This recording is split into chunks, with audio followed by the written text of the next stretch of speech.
Well, hello, everyone. Welcome back to another episode of Gospel Eschatology. I'm Mike Sullivan, your host, and I have a very special guest, Gary DeMar. He's kind of one of my eschatological heroes. He's probably the one that I look to the most whenever I'm looking in another book to substantiate something on Matthew 24. I've always found Gary and John L. Bray, of which Gary publishes in American Vision, his commentary, probably the best researched material I have found on the Olivet Discourse and some other really key passages. And Gary, you've written what, 30? Most of my audience knows you, so I don't feel a need to go into all your background. But you've got about what, 35 books? Yeah, 35 published books. Of course, not all on eschatology, and I've got a bunch more that are in various stages of completion that I'm working on. Yes, and I like the fact that it's not all eschatology, because the more I look at how fascism is invading, global fascism is invading our culture, the more relevant I see your comment, that there is no neutrality. I mean, you almost wish there was, but I just am having a hard time seeing it at this point. Well, I always tell people that the main reason I got into eschatology, I actually, when I was in seminary, back in the 1970s, I became a Christian in 1973. Late great planet Earth was a big deal. And so that was kind of the thing that everyone was talking about. I was just dissatisfied with what I was reading. I didn't know enough about the Bible to criticize it. I had questions that those types of books weren't answering. So I always tell people I'm a worldview guy. I want to know how the Bible applies to every area of life. And then I wrote a series of books in the 80s called God and Government, originally 3 volumes, and now it's a single volume that American Vision publishes. And I would go out on the road and start, addressing the topic of government. Now, my book it's not God and politics, it's called God and Government. And, self-government, family government, church government, and civil government, which is the political side of things, and that God was the governor of all things. And inevitably someone would come along and say, why are we talking about all of this stuff? Because Jesus is coming back soon. So this was the 1980s. So you think about that. It was 40 years ago. And so for 40 years, and even today, people, Jesus is coming back soon. Why are we bothering with the things that you're talking about? In fact, what you're talking about, Mike, is they would see that as a prophetic inevitability, and that there's nothing you can do about it because it's all the signs of the end, of the last days. Yes. But so if your eschatology is, Jesus is coming soon, the rapture is right around the corner, we're the rapture generation and so forth, the stuff you're talking about only reinforces their view of eschatology. And so that's why I got involved in this, was to kind of, I didn't get into it to refute the prominent eschatology. I got into it to examine it, and in my examination of it, I began to see it's got all kinds of problems. Yeah, and that kind of is a good segue into what our topic is today. And after my interview with you, I'll be interviewing Alex Newman. And as you know, you actually had an interview with Alex Newman, but his boss kind of squashed it because of what I would call probably the golden calf of premillennial dispensationalism, and that is 1 Thessalonians 4, 16 and 17. And why polish brass on a sinking ship? Because all of this has been foretold. We want a war in the Middle East because they think that's Armageddon. They think that's Gog and Magog. And more importantly, it's because they want to be raptured. So they're willing to self-fulfill prophecies that have already been fulfilled, drag us into war, because they think 1 Thessalonians 4 is talking about them flying off of the earth. And so we have a problem in dispensationalism politically, but we also have a problem with this passage in Reformed theology, which is and it's important to recognize, this wasn't the first time that I was kind of cut off in terms of eschatology. This was years ago. I was invited to speak, come on a broadcast. It was an on-air live television show back in Kansas City, and the associate producer invited me to come on to talk about eschatology. I said, "No, are you sure about this?" She says, "Oh yeah, no problem, no problem." And so I get there, and then the hostess of the show came in and said, "No, what are we talking about today?" And she said, "Oh, we're going to talk about eschatology." And she said, "Absolutely not." And so I had to completely shift gears, and providentially worked out pretty well because we talked about God and government. I sold a lot of God and government books. And so, this is kind of a sacred cow. Almost everywhere you go. In fact, I'll give you another example. I was invited by conservative Women of America, which was Beverly LaHaye's organization, to speak, if you can believe that. Wow. And it was a big conference I was supposed to speak at. And of course, once I guess Tim LaHaye said, "There's no way in the world we're going to have Gary DeMar speak at this conference," even though the stuff that I was saying on government and the things that he was saying about America's Christian heritage, we agreed on. But this happens over and over and over again because there's so much ministry support, there's so much money support.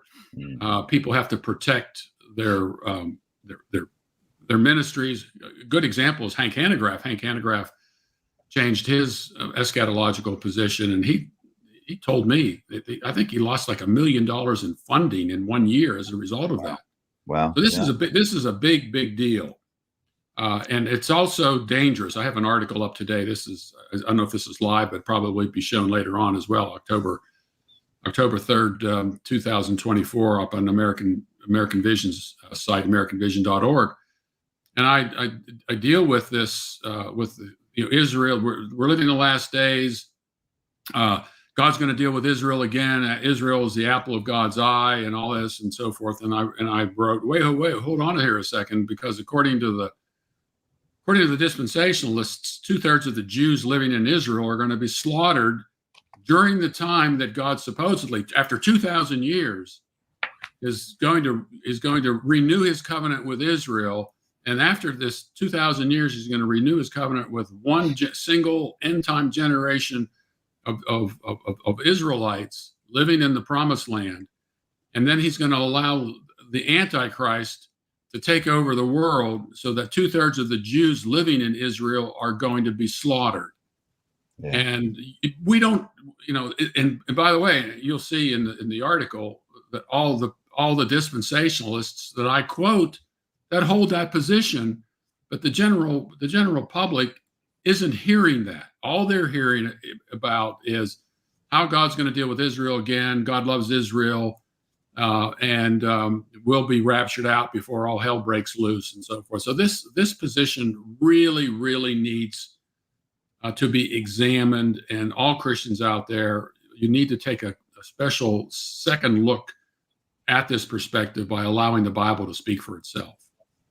Amen. Modern Israel is not a fulfillment of any prophecy, Old Testament or New Testament.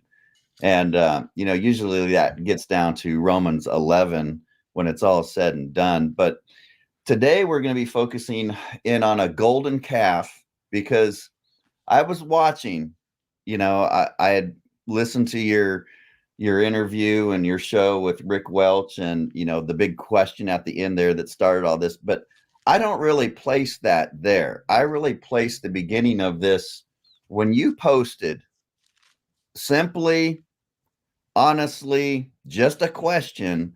You posted a chart by G.K. Beale showing the parallels between Matthew 24 and 1 Thessalonians 4. Yeah.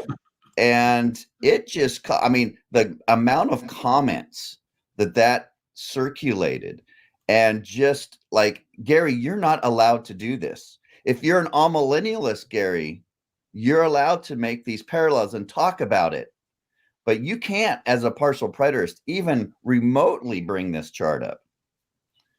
And the funny thing about this is anybody who's involved in debating subjects, not just eschatology, but one of the best ways to deal with an oppositional view is to find people who generally don't agree with you on some things. Like you have, of course, Mike Sullivan is the master of charts, especially of parallel charts, and they're all very good. But and sometimes I do use them. But if I'm going to get in a debate with somebody who's a dispensationalist and somebody who respects somebody like G.K. Beale, if I can find something that G.K. Beale has done that is contradictory to the prevailing opinion, that's the thing I'm going to do. And so it was essentially a safe bet for me to and by the way, I got that chart. I'll just give Mike the credit here that I had seen it, that I think someplace that Mike had it, and I put it up. In House Divided, we That's right. Yeah. I follow the same apologetic that you do. Like, I'm not going to make my own chart. I'm going to let my opponents make the chart. So all I did was copy this chart. I got it. I even got permission from IVP to use it. I think I had to pay some money actually to do it.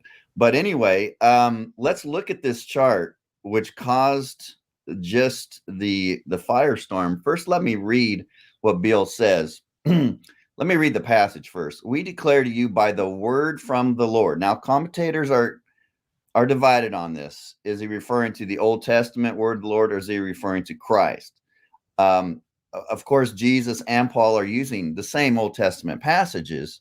No one denies that. But I think it's really clear that he's following Jesus's teaching in the Olivet Discourse. Now, listen to what he says. He says, Beale writes, 1 Thessalonians 4:15-17 describe generally the same end time scenario as chapter 5. Specifically, Paul narrates the resurrection at the end of the age and then recapitulates it in chapter 5 by speaking about the timing of this event and about the judgment on unbelievers, which will happen at the same time. Now, here it is, that both 1 Thessalonians 4 and chapter 5 explain the same events is discernible from observing that both passages actually form one continuous depiction of the same narrative in Matthew 24, as apparent from the chart. And now this is the chart. And, Gary, what I like to do is just kind of break this down a little bit logically. And the classic all-millennial view and what Beale is presenting here is that since A, Matthew 24, is equal to B, well, then both A and B are future. But then the partial preterist comes along and says, now, wait a second, but A was fulfilled in AD 70. And then the full preterist says, well, I believe in reformed and always reforming. I believe you're both right.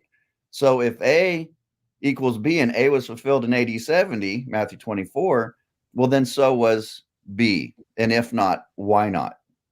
Go ahead. No, I'll let you go ahead. And here are those parallels that these parallels, Gary, I believe just really unravel some of the biases or preconceived notions from the pre-trib rapturist. Like Chuck Smith, if he was alive, he would hate this chart. John MacArthur hates this chart. And you found out that partial preterists really hate this chart because it shows that there's one coming of Christ and that Paul is getting his eschatology from Jesus. So that there's not two comings separated by 7 years, and there's not two comings separated from, between AD 70 and at the end of world history coming. And I think this chart poses a problem for both of those positions. And here's the thing, it's what comes first in this argument. And I think what comes first in this argument is the amount of material that is given to us where there's a great deal of agreement on, as those events were fulfilled in the lead up to and including the destruction of Jerusalem in AD 70. And that is Matthew 24, Mark 13, Luke 17, Luke 19, and Luke 21. That is the preponderance of prophetic material that we have. And that is prior to what we're reading in 1 Thessalonians chapter 4. And we've got all these partial preterist critics, Ken Gentry, for example, being probably the most prominent one today, because he's made this kind of a career choice for him on attacking the full preterist position. And we see some of his backing away from that with what he does in Matthew chapter 24, where 27. The end of the age is something that's still distant future. Then he changed his view on Matthew 24, 27, because the word parousia is used there. And of course, in verse 37, parousia is used. So and we know that he splits Matthew 24, 35, 35, and 36. So you have all of these commentators going back centuries who are very clear that, look, Jesus is describing events leading up to and including the destruction of Jerusalem in AD 70.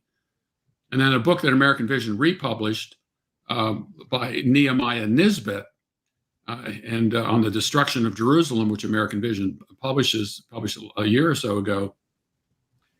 He has a really fairly lengthy commentary on 1 Thessalonians chapter 5. And he says that's AD 70. That's the destruction of Jerusalem in AD 70. So you have all this evidence. Before you even look at this chart, if you just had partial preterists out there looking at all of this material that for decades saw this material as applying to the destruction of Jerusalem in AD 70, then Beale comes along and says, who is not even a partial preterist, although he tips his hat to some of it sometimes. Right. And he comes up with this chart linking the two. And Beale is a very, very respected commentator. Yes, he is. Then you've got some questions to answer here and have to deal with it. You can disagree with Beale on this. I'm okay with that, but I mean, Beale's hard to disagree with, and I think he's on the money with all of this. And look, and as we'll discuss, and you'll bring up as well, there's some of the language is a little different and so forth, and that has to be dealt with. But according to Beale, he knows what that language is. It fits with a parallel with Matthew chapter 24 and 25. It sure does. I mean, look at all. I mean, it's almost as if Paul has the Olivet Discourse right in front of him, because he almost follows it in chronological order. There's only a couple places in here that are not in chronological order. It's the same trumpet. It's the same coming. He uses a different word. Jesus does gather. Paul does catch away, but Paul also uses gather in other places in Thessalonians. And it's a hard sell to say that coming is a different coming than 1 Thessalonians 4 that we'll get to here in a minute. But, when it came to number 8, Gary, he comes like a thief. That is what turned me to be a full preterist. And I didn't even know that was a view at the time. But I was taking a correspondence course with Dr. Bonson on Revelation. I had his cassette tapes and I had to do all these assignments. Well, I was in, what was it, Revelation 2 or 3, addressing Christ coming as a thief. And I was like, okay. And I was looking at 1 Thessalonians 5. I was looking at 2 Peter 3, Christ comes as a thief. And I'd already had problems dividing the Olivet Discourse into two comings. Everything I was reading from Gentry, Marcellus Kick, they always divided it. And they really wouldn't do any exegesis beyond verse 35 and 36. And that troubled me. That was something that was in the back of my head. I don't know about that. And so I opened up Days of Vengeance and I said, okay, what does Chilton say about Christ coming as a thief in Matthew 24:43? Because this is supposed to be the end of the world history, second section, right? And I read it in there, and sure enough, he took Matthew 24:43 as 87. And I'm like, he's not allowed to do that. He's not allowed to do that. And that's what caused this whole thing, because I made my own chart I just come out of dispensationalism. I liked my amillennialism. Everything was really simple. One coming of Christ, end of the age. And then I got reading your stuff, and I'm like, this even makes more sense. This generation, time text, letting the Bible interpret itself. But I started floating back a little bit to my amillennialism because I was making this chart for myself. No one had made it for me, and it was almost verbatim of what Beale came up with. And I'm like, if Chilton is saying that Christ coming as a thief in the Olivet Discourse was fulfilled in AD 70. That means that there's only one coming of Christ in Matthew 24 and 25, and that was fulfilled in AD 70. And if that's the case, I don't see how in the world 1 Thessalonians 4 and 5 was not fulfilled in AD 70. Did I have all the answers? No, but you could see the construction of it.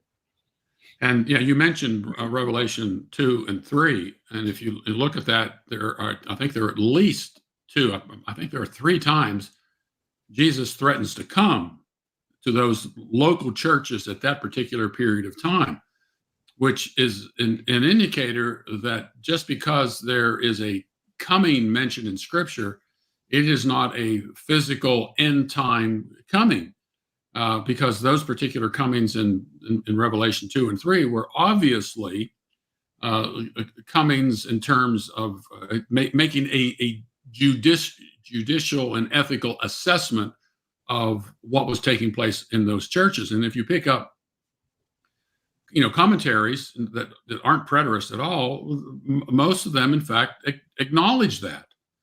And I think the only one I was able to find, and I haven't looked at all the commentaries by dispensationalists on this, but Robert Thomas tries to make a case that those things are actually second coming passages, which I just think is just absolutely ridiculous. So one of the first things you have to do in doing stuff like this is not feel like if you don't completely get everything that's being said there, that you have to give in to a kind of majority interpretation of it all. I can't figure all this out, so these guys are smarter than I am, and therefore they must be right, and so I'm going to stick with that. And that's a comfortable position. I mean, I like to look at what commentators have to say. It makes I'm looking for what are their arguments to either refute what I'm saying or to support what I'm saying, and in the refutation, how does it stand up? And that's what you have to do. But unfortunately, today there are certain just like the dispensationalists have their sacred cows. You will find Reformed folk and others who also have their sacred cows. And of course, the Reformed folk will say, "Oh, we agree with this particular sacred cow of the dispensationalists about these final coming passages," and which is kind of interesting in and of itself. The hermeneutic of the dispensationalists is so off that one would make you think that possibly, hey, maybe this has crept in to other aspects of eschatology that we believe and that the church has believed for all these years. And that's kind of, and I've been asking these questions for, more than 25 years. Right. And it's hard to, come out and ask these questions publicly because, you know what kind of a response you're going to get, which I got for the last year. And so it's, well, let me give you an example of what you just said and why I respect you so much and our friendship in Christ. And that is something that's in this book that you published by Jordan. And it's a good segue right here. You weren't buying the consensus of what people were saying on Matthew 24:31 in this eschatological gathering. Now Beale says that the gathering here is referring to the resurrection, both of the living and the dead. He puts that. And then, of course, the Reformation Study Bible says the language of the gathering, Christ coming upon the clouds, is parallel to passages like Matthew 13:41, chapter 16, 27, Matthew 25, 31. Now, these are passages that the editors took as AD 70, but this particular amillennialist, who is a part of the Reformation Study Bible, obviously he says that 1 Corinthians 15 and 1 Thessalonians are parallel passages to the resurrection. Now, in this book and in your debate with Dr. Michael Brown, you took that eschatological gathering there. Now, most partial preterists say, well, this is a post AD 70 evangelism where the angels are, just Christians, and we're gathering people into the kingdom as they receive Christ. That concept, I agree with that concept. I just don't believe that text is teaching that concept. And you came along, and Jordan came along and said, wait a second, we might need to rethink this passage on the gathering. Tell us what happened in your debate, because I don't think Dr. Brown expected you to say what you said on the gathering there. Well, the first thing I would say is that R.T. France, that was when I started. I went back and looked at my first edition of Last Days Madness, which I think I did in back in the late 1980s, maybe early 1990s. France had written I think it was a doctoral dissertation, and it was very, very good. People still quote it today. That gathering there was, he took the word angelos and said that those were, which just simply means messenger. John the Baptist is a messenger. He's an angelos. He's an angel messenger. And he took the position that these were just Christian messengers taking the gospel out. And it makes sense that that's the case. He has since changed his position a little bit, and he says that the angels are actually involved in this ministerial gathering, which I thought was rather interesting that he would take that position. He doesn't really expand on it that much. And Jim Jordan is longtime friend and has a very literary mind. And anytime I got stuck on a passage, I would always go to Jim on this. And most interpreters, and I took it that way as well, that what's the language that's used there doesn't say the four corners of the earth, four corners of heaven, four corners of heaven.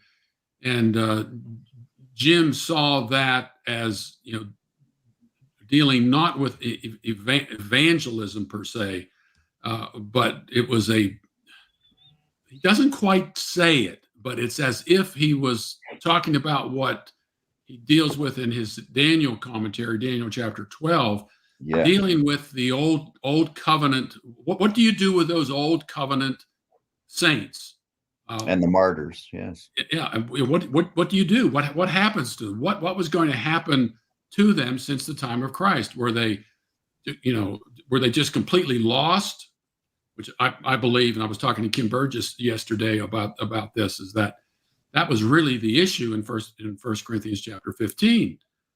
And so, I can't remember just exactly, but I had a couple of debates with Dr. Brown. So this must have been the radio debate with him. But I think this was the second one, I believe, on the Olivet Discourse. Yeah. And I think the concept is so foreign to people that they just can't figure it out. They just can't figure it into their hermeneutic. It's just hardly anybody ever talks about what happened to those old covenant saints. They had died. Where were they? When they died, what was their status at that particular period of time? That's a huge question, and that was something that I was trying to get across to Dr. Brown. Was something that I had borrowed essentially from Jim Jordan, and it's a valid and necessary question that has to be asked. And is that something, Paul? That's something that Jesus was talking about there, and is it something that Paul is talking about in 1 Thessalonians 4, and then also in 1 Corinthians chapter 15? These are all legitimate questions that have to be asked. And by the way, orthodoxy isn't on the table here with this. I mean, let's get honest here. This is what is being discussed here. This is start talking about the resurrection of the dead.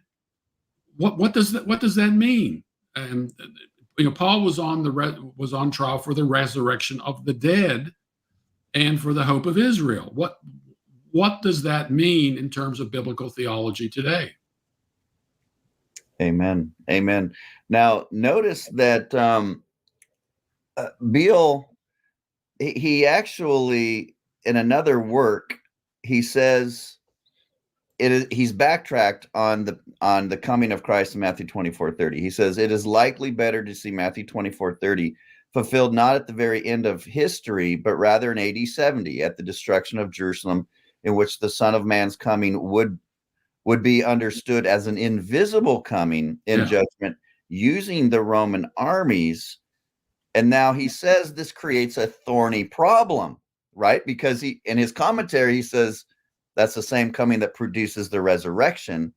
So he realizes this is a thorny problem. Like, well, which passage is the end of the world history passage, and which one is possibly Christ coming in AD 70? And he says, well, it needs more study. Well, we've done the more study. I've given him House Divided. I've given him my exegesis of 1 Thessalonians 4. Prove me wrong if I haven't done the study. But this is how Gary, he feels his way out is. He says Matthew 25:31 clearly is applied to the very end of the age, Matthew 24:30, at Christ's final coming. But Gary, that didn't come down very well, but is this really clear? Is Matthew 25:31 clear in Reformed eschatology that is the end of world history coming? Because that's good. That's a good question. I want a couple of things. If we did a kind of the man in the street interview with let's say dispensationalists and so forth, and that the first quotation that you had up there with Beale, and you had a multiple choice answer here. Who said this? And you put three preterists in, and then you put Beale in, and invariably everybody would choose one of the other three and would never choose Beale on it. And again, so here's Beale again. He sees. Look, every commentator sees all of this. Yes. You just have to read the commentators to know they see this as a thorny problem. They all do.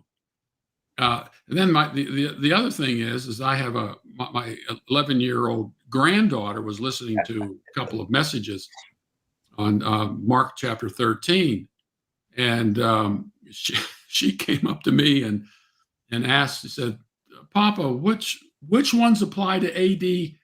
Which ones apply to AD 70, and which ones apply to yet in the future?" So she saw it, and she couldn't reconcile what she was hearing with what her father, and I don't really sit down with my grandchildren and just go through all this with them, but they talk about these things at home. How do you make the division between these two? John Murray is another one, prominent Reformed theologian. He looks at Matthew chapter 24 and he says, some of these things apply to AD 70, and some of these things apply to what we would call the second coming of Christ.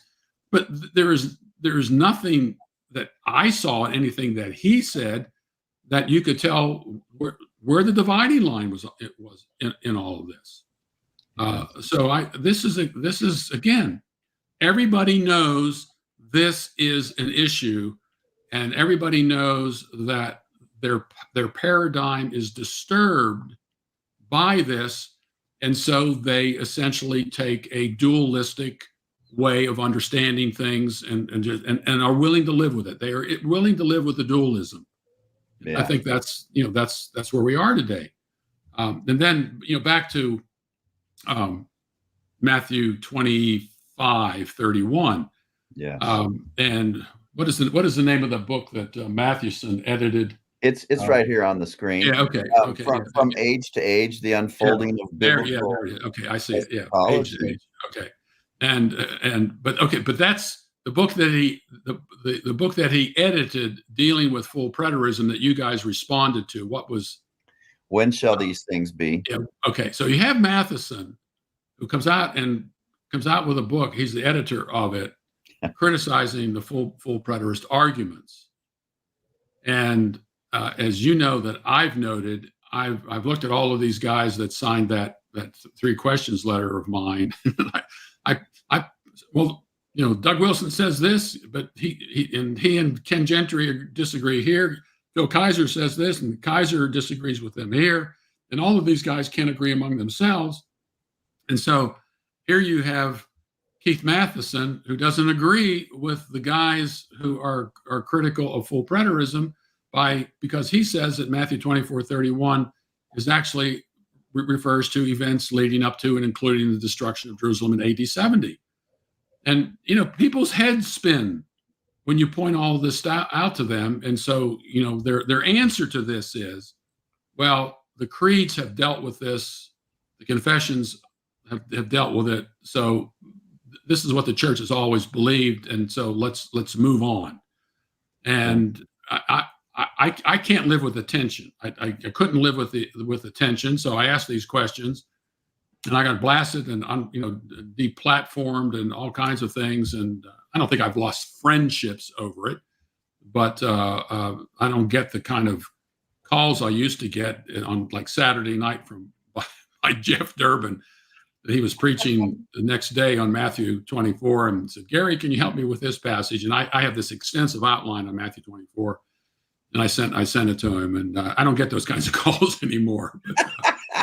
Well, we'll be discussing Doug and Mr. Durbin on the end of the age here shortly. But notice how Keith is taking Matthew 25:31 as the ascension in AD 70. So let's think about this. So Beale is saying, okay, I'm willing to surrender Matthew 24:30, in spite of what I said in my commentary on 1st, 2nd Thessalonians.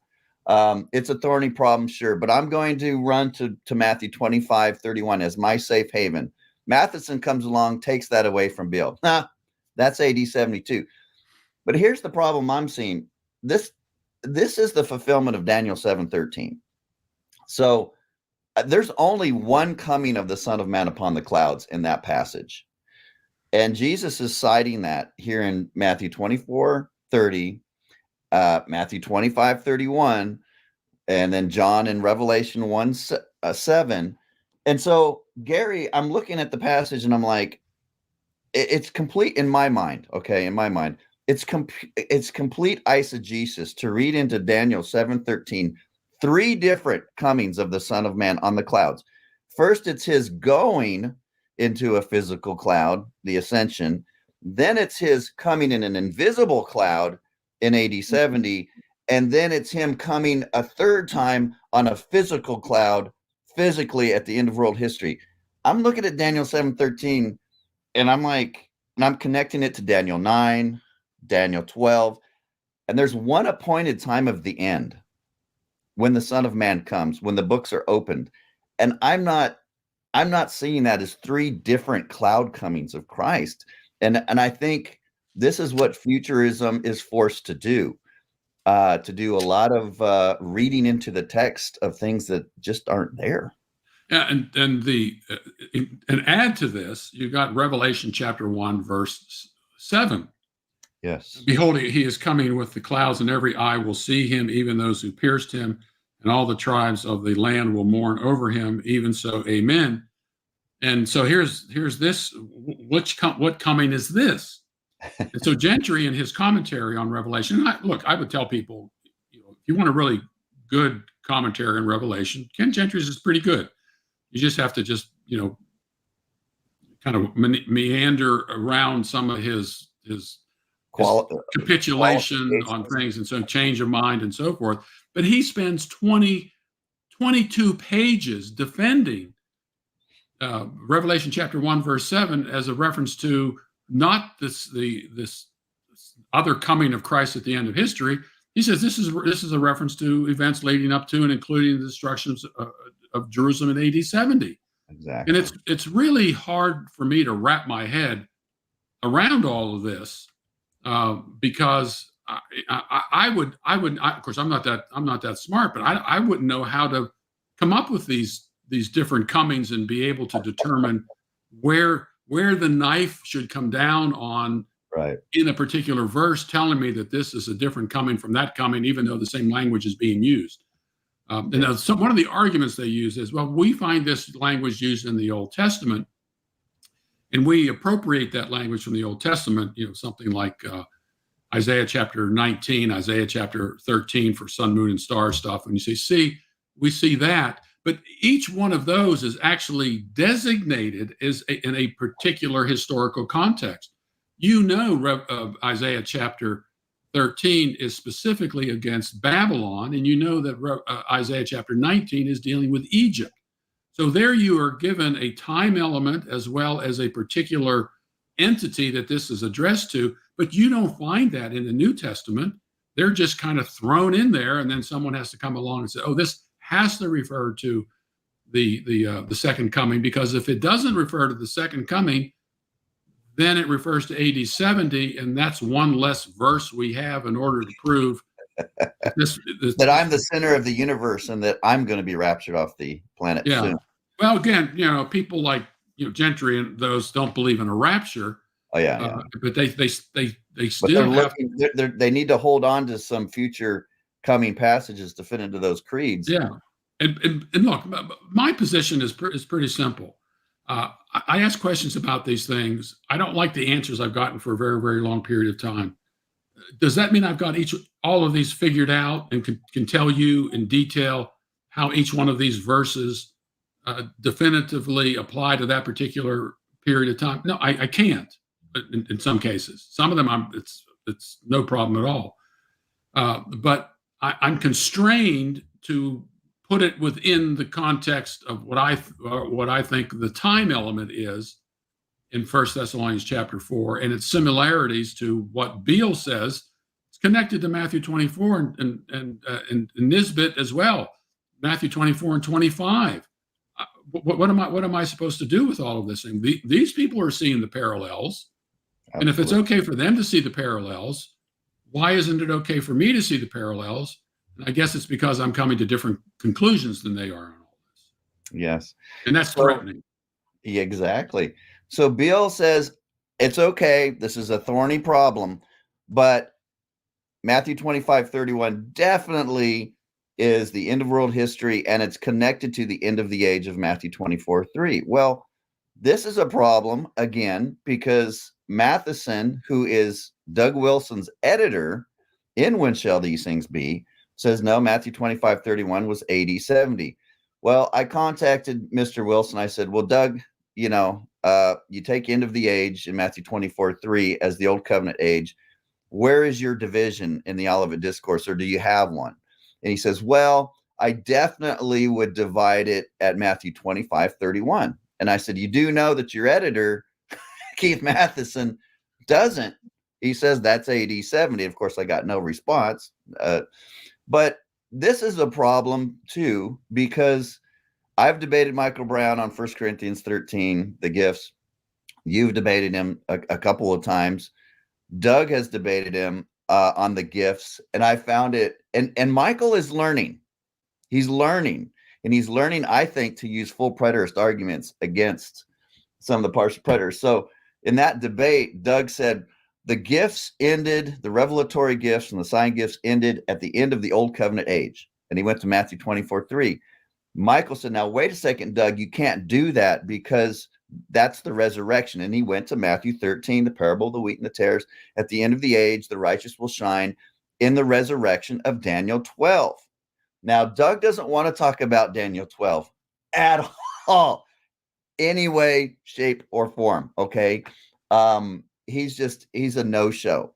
And Doug had no argument there because clearly in Matthew 13, the end of the age, if you take that as the Old Covenant age, that's the resurrection of Daniel 12.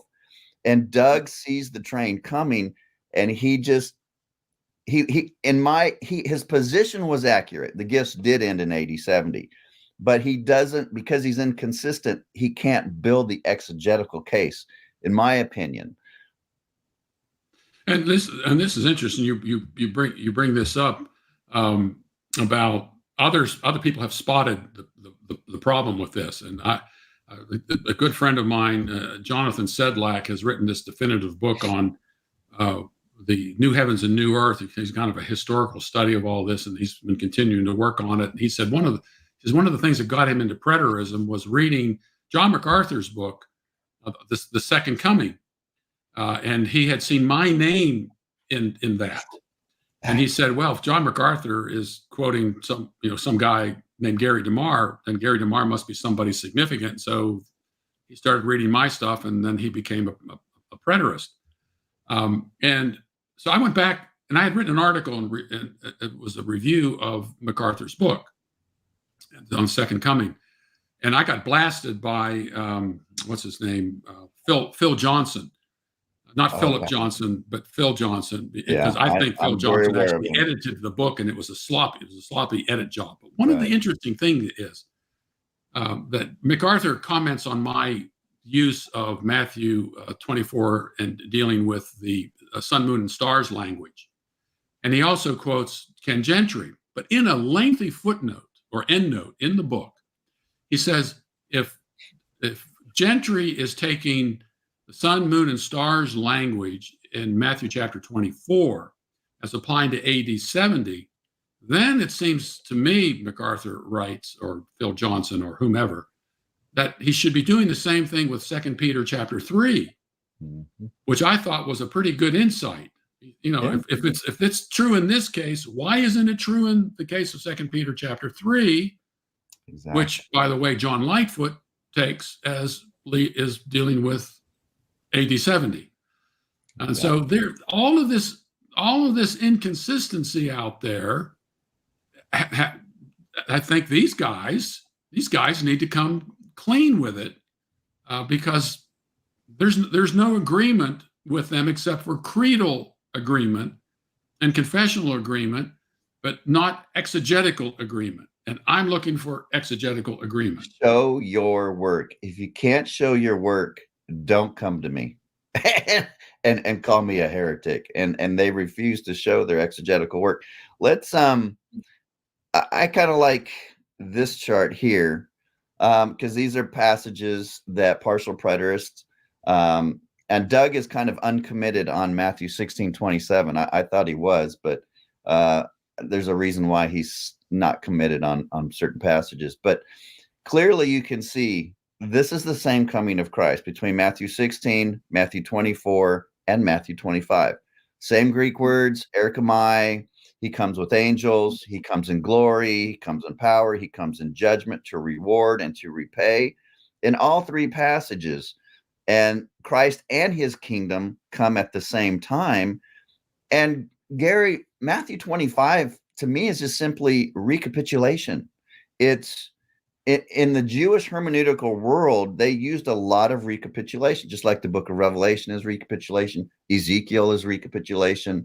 So is the Olivet Discourse. When we look at Mark's account, Mark 13 and Luke 21, Luke's account of the Olivet Discourse, we only have one coming of the Son of Man. We don't have 2 or 4 mentions of the coming of the Son of Man like we do in the Olivet Discourse, which to me screams out, I've got a Jewish audience here, so I'm going to use recapitulation. I'm going to refer to the abomination of desolation according to Daniel because I have a Jewish audience. Mark and Luke don't have to describe it that way. Luke's going to describe it as the army surrounding Jerusalem. So we have different audiences, different styles of teaching and communicating the Olivet Discourse. And you've done a masterful job, I think, in Last Days Madness of showing better than any even full preterists. That's why I quoted you in my book, in showing that there are not 2 comings in the Olivet Discourse. Matthew 25:31 is the same coming as Matthew 24:30. And I held on to that that division because it was Marcellus Kick, right? That was my first introduction to preterism, was Marcellus Kick's book on Matthew 24, which was originally written in 1948. But over time, I just couldn't hold on to it. And what you mentioned, Matthew 16:27 through 28, I have a new book coming out. It's actually I'm reissuing the book, but I've just put a whole lot more material in it called Prophecy Wars. I have a chapter in there on Matthew 16:27 and 28, And we're responding to Ken Gentry. Ken Gentry takes Matthew 16:27 as the second coming, That's and crazy. Matthew 16:28 as AD 70. Now, you would think that they would have been flipped, that Jesus would have talked about AD 70 first, and then he would have talked about the second coming. But Ken says, no, it's verse 27 is the second coming. And the thing is, the word mellow is used in 16:27, and it's the first. It's the antecedent. It's right at the beginning of the chapter. I'm about to come, and Ken tried to make the point that all these commentators agree with him that Matthew 16:27 refers to the second coming. So I thought, okay, so I checked some other commentators, and guess what? There are a whole bunch of commentators who argue that it refers to AD 70.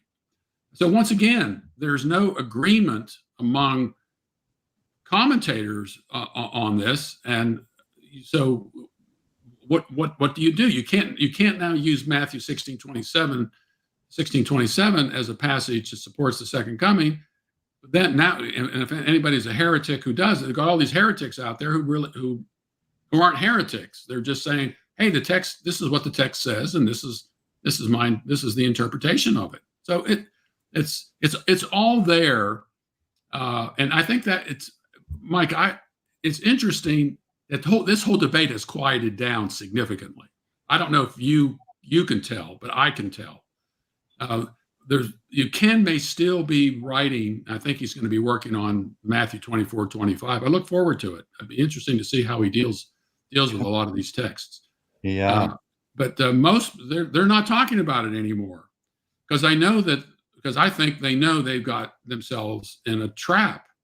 They're stuck. They are. And the more they come out and talk against it, Exactly. people say, well, what about this? And what about that? And what about this? And so the best thing to do is just be quiet and don't say anything about it. But Ken can't do this. And I love Ken. I mean, we've known one another for years, going all the way back to seminary days. He's put his stake in the ground on the defeating the whole full preterist argument. I never took a position on it because I don't want to say he wasn't honest. I was honest enough to myself to say, I don't know. I'm going to have to continue to investigate this. Right. Exactly. And, and there's nothing wrong with that. And we'll look at maybe some of the hypocrisy here from those who signed the letter, especially when we get into 1 Thessalonians 4. But Keith Matheson also takes 2 Thessalonians 1, 5 through 10 as fulfilled in AD 70. He says, there are several pieces of evidence that indicate a fulfillment of 2 Thessalonians chapter 1, verses 5 through 10. Those who are in fact afflicting them are Jews, Acts 17, whom Jesus explicitly declared would be judged within one generation of his death. There is a distinct parallel. Now, see, he doesn't mind doing parallels, but when we do parallels between Matthew 24 and 1 Thessalonians 4, they're just not allowed. There's a distinct parallel between the language of 2 Thessalonians 1 and Matthew 16, 27, 28, which you were talking about, which describes a coming of the Son of Man for judgment within the lifetime of some of his disciples. On the basis of this evidence, we conclude that the coming of Christ for judgment in 2 Thessalonians 1 is the same as the coming of Christ for judgment revealed in the Olivet Discourse and elsewhere. And so here's the question, Gary. Look at this chart. These are the passages that Keith Matheson says were fulfilled in AD 70. Matthew 16, 27, 28, Matthew 24 and 25, and Luke 17, when he's revealed from heaven, then the kingdom of God is going to be within. You're not going to be able to say, see here or there. Now look at the parallels between these passages on my left, and then on the other side of this chart, the other end, he takes 2 Thessalonians 1, 5 through 10 as AD 70. But in all three of these, Christ comes, erchomai or parousia. He comes from heaven or on the clouds in all three. He comes with angels in all three. And the kingdom is realized either in or within, or the saints are glorified within. He comes and he glorifies his saints within them. So it's hard to look at these passages and say, well, one is sticks out as the end of world history, when I don't know how, if you're the Thessalonians and you're reading First and Second Thessalonians, how you would say, man, 90% of Paul's references to the coming of Christ, well, 99% of them are 80, 70, something that's soon going to happen for us. But this one over here, this is the end of world history. It's just, you would have to have a future creedal bias to read First and Second Thessalonians that way. I just don't see that being the case with the first century Christians reading this epistle. Yeah, I think that's an important point too. And talking to a friend the other day about it's you've got to understand what the audience is, who first got this, and what would they have thought about it, and would they have ever thought that there were these two different comings with all these parallels and so forth. In fact, they wouldn't have the parallels that we have if you think about it. They first, Thessalonian letters, they got those. They would have had to interpret those things in terms of their own time. Why would Paul have written those letters to them about those things without giving any real indication that things are going to be divided between two separate comings? You really don't see that at all. So not only that, but Reformed theology has typically said 2 Thessalonians 1:5-10, with Christ coming in flaming fire, there is the end of the millennium coming of Revelation 20. So I think that's a whole nother can of worms that Keith is going to have to deal with. But let's focus now on our last guy. We have about, 4 or 5 minutes, and I think we're doing good on time. But this, Gary, struck me with such hypocrisy and the irony that Philip Kaiser signs this letter attacking you, and everyone around him allowed him to sign it. You simply said, I'm still studying 1 Thessalonians 4. I'm still studying 1 Corinthians 15. I haven't made a conclusion yet. And yet Philip Kaiser has made a conclusion that the parousia in 1 Thessalonians 4 that brings about the resurrection, and the parousia of 1 Corinthians 15:23, which brings about the resurrection of 1 Corinthians 15, that was fulfilled in AD 70. Gary, somehow that's orthodox, but you just wanting to study these passages is a bridge too far? What am I missing? Well, this is a very important point, because the only person who really contacted me to kind of help me out of this dilemma was Doug Wilson. Doug called me and he said, well, Gary, you're studying it, and that's okay, and I understand all that, but why don't you just come right out and say, I affirm these 3 points, really the first two. I've never really discussed the third point about hell and the end of the world and what all that was going to be, but basically the first two questions. Says, why don't you just say, I affirm these, but I have these questions about these things? And I said, I couldn't do it because, first of all, I just couldn't do it because it's not my nature. And the second thing is, my critics would have said, well, Gary, you're only saying that so you can get out of this issue, out of this problem. Yeah, it was a no-win situation. So all you had to do was say, I affirm the creedal and confessional statements about the second coming, and then you can do what Phil Kaiser and all the rest of these guys did, and they don't agree, because you affirm the creedal and confessional statements. That's the way out of this. And you don't have to do real exegetical work to reconcile all of these things. All you have to do is acknowledge what the creeds and the confession says. Wow. So much for We need to do another one of these just on 1 Thessalonians 4 to look at all the little details of 1 Thessalonians 4, because I'd be interested to know your perspective on that in particular.